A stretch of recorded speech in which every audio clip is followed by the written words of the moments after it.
समंदर में उठा दाना तूफान का असर झारखंड तक भी देखा जा रहा है और लगता है कि यहाँ की सियासत भी तूफानी हो गई है। पार्टियों में टिकट बंटवारे से लेकर नामांकन तक हर काम जैसे तूफानी तरीके से हो रहा है और यहाँ नेता भी बयान तूफानी अंदाज में ही दे रहे हैं। और असम के मुख्यमंत्री और झारखंड में बीजेपी के चुनाव सह प्रभारी हेमंत बिस्वा शर्मा तो कुछ ज़्यादा ही तूफानी नजर आ रहे हैं। वैसे भी हेमंत बिस्वा शर्मा अपनी फायर ब्रांड छवि और विवादित बयानों के लिए पहले से ही जाने जाते हैं और उन्होंने एक बार फिर विवादित बयान दिया है। हेमंत बिस्वा शर्मा ने कहा है कि झारखंड में जब बीजेपी की सरकार बनेगी तो हम लात मार मार कर घुसपैठियों को राज्य से बाहर निकालेंगे। हालांकि देखा जाए तो हेमंत बिस्वा शर्मा आरएसएस की शाखा की बजाय कांग्रेस से आयातित नेता हैं, लेकिन उन्होंने बहुत कम समय में बीजेपी के फेवरेट मुद्दों को न सिर्फ अपनाकर बल्कि उस पर कड़ाई से अमल करा के भी खुद को प्योर भाजपाई साबित करने में कोई कोर कसर नहीं छोड़ी है। और भाजपा भी उन्हें उन्हीं राज्यों में फोकस करने के लिए भेजती है जहां मुस्लिमों से जुड़ा कोई अहम मुद्दा हो। अब झारखंड को ही ले लीजिए। हेमंत बिस्वा शर्मा ने जिस तरह यहां डेरा डाल रखा है उससे तो ये लग रहा है कि वो फिलहाल झारखंडी ही हो गए हैं और यहाँ उनकी ओर से दिया जा रहा बयान तो पूछिए मत।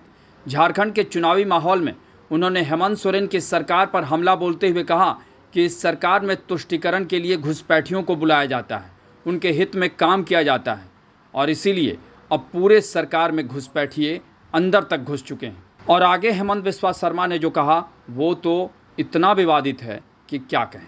हेमंत ने कहा कि झारखंड में जब बीजेपी की सरकार बनेगी तो हम लात मार मार कर घुसपैठियों को राज्य से बाहर निकालेंगे। और उससे भी आगे उन्होंने ये कह दिया कि अयोध्या में जैसे हमने बाबर को हिलाकर राम मंदिर बनाने का काम किया है, वैसे ही देश के कोने कोने में जो बाबर बसे हुए हैं उनको लात मार मार कर निकालने का समय अब आ गया है। इससे आगे बढ़े तो हेमंत बिस्वा शर्मा ने सवालिया अंदाज में पूछा कि आज जमशेदपुर पश्चिम में क्या हो रहा है। धीरे धीरे जमशेदपुर की डेमोग्राफी में परिवर्तन हो रहा है। जेएमएम और कांग्रेस की ताकत क्या है? आपको वोट उनका नहीं चाहिए, उनको एक विशेष वर्ग का वोट चाहिए, इसीलिए ये लोग आपका काम नहीं करते हैं। हेमंत बिस्वा शर्मा के मुताबिक हेमंत सोरेन की सरकार घुसपैठियों, माफिया और दलालों द्वारा चलाई जा रही है और हेमंत सोरेन सरकार जन कल्याण से ज़्यादा निजी हितों पर काम कर रहे हैं। इसी दौरान हेमंत बिस्वा शर्मा ने कहा कि बीजेपी सत्ता में आती है तो वह हिंदुओं, आदिवासियों और गरीबों का प्रतिनिधित्व करने वाली सरकार बनाएगी। आपको बता दें कि हेमंत बिस्वा शर्मा ने ये बयान तब दिया जब वो बीजेपी उम्मीदवार मीरा मुंडा, पूर्णिमा दास साहू, जेडीयू उम्मीदवार सरयू राय और आजसू के रामचंद्र साहिस के समर्थन में जनसभा कर रहे थे।